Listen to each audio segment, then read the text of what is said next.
ধন্যবাদ।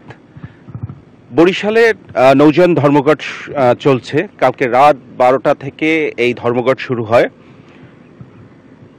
চাঁদপুরে সাতজন যে খুন হয় বা মাস্টার সহ যে 7জন নিহত হয় সেই ঘটনাকে কেন্দ্র করে এবং নৌপথে চাঁদাবাজি, সন্ত্রাসী এগুলি বন্ধের দাবিতে বরিশালে এই নৌ ধর্মঘট বা লাগাতার কর্মবিরতিতে গিয়েছে নৌযান শ্রমিকরা।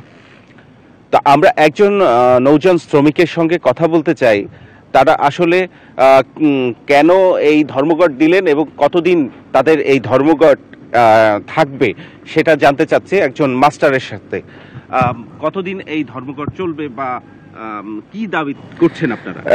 যতগুণে এইসব জিনিস ঠান্ডা না হবে ততদিন, যেমন যা ডাকাইত সন্ত্রাসের কাছে আসছে এতে আমরা কোনো জিনিসে আমরা নিরাপত্তা পাইতে আসি না।